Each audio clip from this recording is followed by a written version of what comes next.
Hello, welcome to Saliva Cast. I am your host, Dr. Deborah Haller, dentist, researcher, mentor, founder of Saliva Pro, and my life mission, as you know, is to translate salivary science to your clinical practice. Very happy to be here with you today. Since today we're going to talk about a diagnosis that is happening too late, and I hope together we can fix this because it doesn't have to be that way anymore. And look, it is Oscars week, right? A time when we are all across the globe celebrating what is seen, recognized, and awarded. But today, I want to talk about the complete opposite, the condition that would win the Oscar for being the most overlooked diagnosis in the dental office. Sjogren's syndrome. And what makes this even more important is that the signs are not hidden at all. They are there every single day in your chair, in your dental office. So, what is really happening? Let me start by explaining what is Sjogren's syndrome. So, Sjogren's syndrome is an inflammatory disease of the exocrine glands, affecting primarily the salivary and lacrimal glands. And that is why dry mouth is one of the most frequently reported symptoms. But here is where most clinicians miss the diagnosis. Each salivary dysfunction does not always feel like dry mouth because of the number of salivary glands and the subjectivity of dryness perception. Many patients simply do not report it.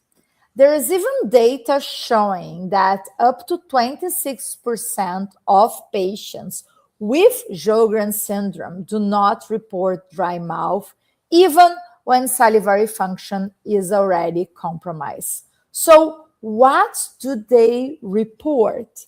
They come to your clinic with increased tooth sensitivity, recurrent dental caries, burning mouth sensation, oral ulcers, traumatic lesions on cheeks and tongue, intolerance to acidic or spicy foods. And look, these are not at all isolated problems. They are early clinical expressions of salivary dysfunction.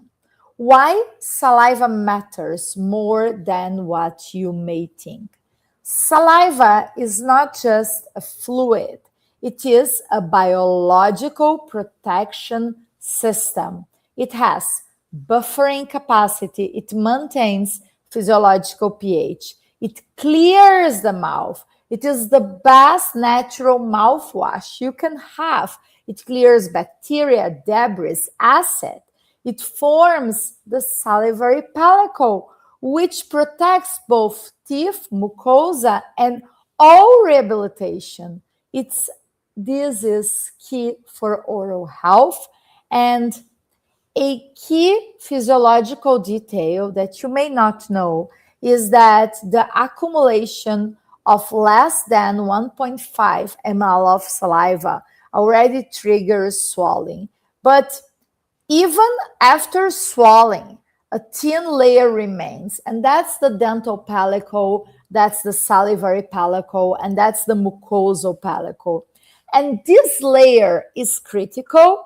I have a specific connection with this since I focus my part of my PhD on understanding salivary pellicle. Yeah, that's correct. My PhD between 2010 and 2016, that I was a PhD student in neurobiology at Boston University. One of our focus was the salivary pellicle. And why is this layer critical? Because it protects everything in the oral cavity. So it protects enamel from demineralization, it modulates the microbiome, it lubricates tissues, and it also protects that composite or that crown that you just did in your patient's mouth. So now imagine when salivary flow decreases. So now your patient may lose or may have it compromised their buffering capacity. They may lose their pH balance. They may lose microbial control. They may go from eubiosis to dysbiosis state. Enamel protection is lost or diminished. Mucosal protection as well. And clinically, what do we start to see? Hypocalcification, increased sensitivity, rapid caries progression, especially cervical caries. And look, this is just the beginning. Patients with Sjogren's syndrome are at high risk for both dental and mucosal diseases. On the mucosa, what we see in these patients are dry erythematous tissue, burning mouth, candidiasis, sometimes presence of traumatic ulcers. On the teeth, we do see enamel erosion, hypocalcification, dental biofilm accumulation, gingival inflammation as a consequence of this. And of course, caries, especially root caries, I would say so. On function, we see patients that have difficulty chewing, swallowing, speaking. They have altered taste perception. They need for frequent water intake. And it goes way beyond the mouth since it is a systemic disease. These are patients that report fatigue, may report pain, may report social withdrawal, and have an impaired quality of life. This is not just oral health, this is systemic impact. So now let's bring this into your daily practice, because this is where you can make a real difference. The diagnosis of Sjogren's syndrome often happens around the age of 52 years old. Too late. These are patients that have been suffering for years, sometimes decades, without a diagnosis. And here is the key message. You dentists, you connecting today, listening to SalivaCast, you can change that. Start by asking better questions. Use a simple screening approach like the one we have at Saliva Pro. So you must know what to ask. You ask about dry mouth feeling, but the patient do not answer yes or no. They answer in a Likert scale. So you can quantify their symptom, what we call xerostomia. Then you can move to objective evaluation. We do have at Saliva Pro a clinical oral dryness assessment that you can and you should use into your clinical routine. And you can also and should also measure salivary flow. In fact, salivary flow rate is part of Sjogren's syndrome criteria for diagnosis. In your clinic, you can go beyond as a dentist. You can also check for pH and buffering capacity.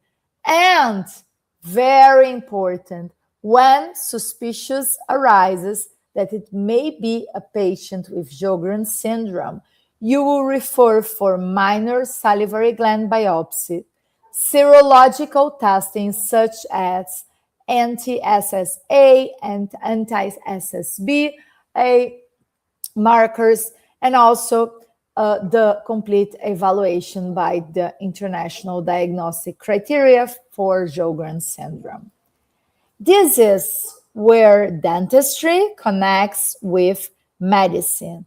And this is where your role becomes even more powerful.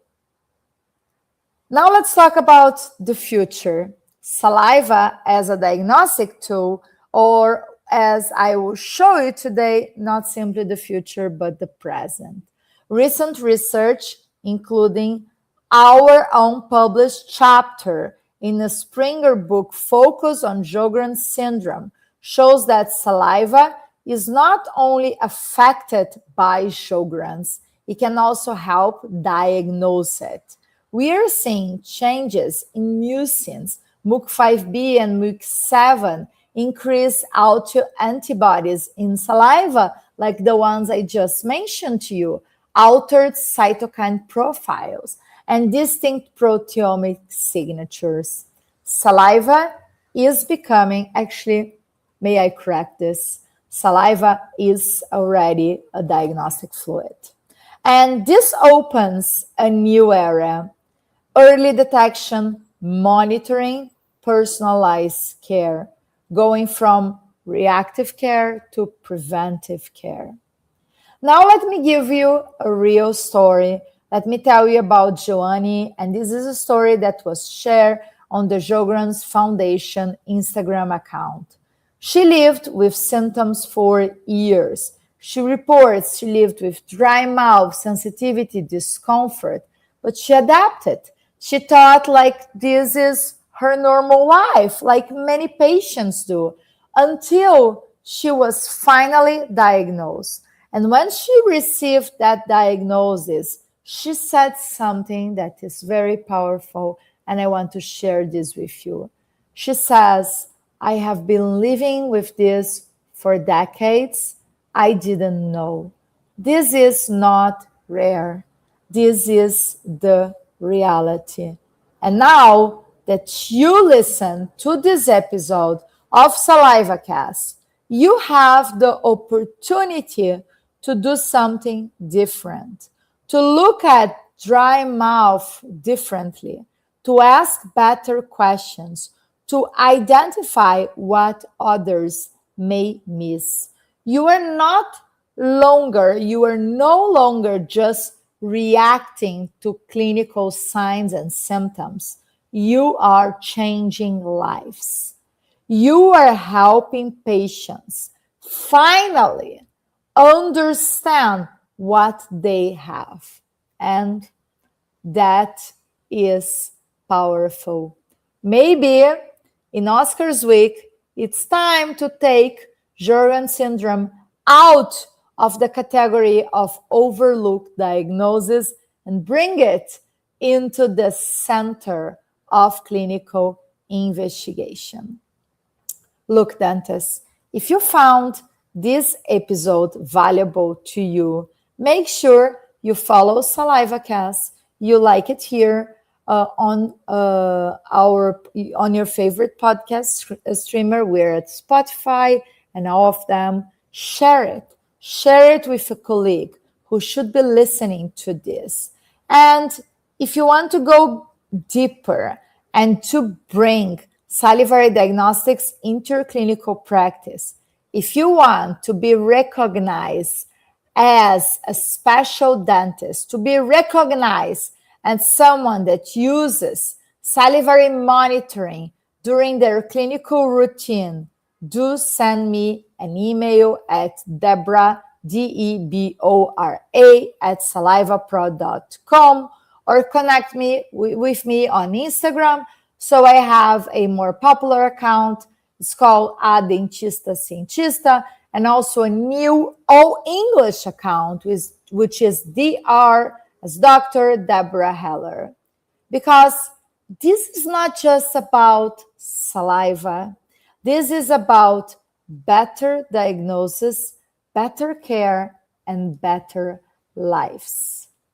As always, It's an honor to connect with you here at SalivaCast and beyond.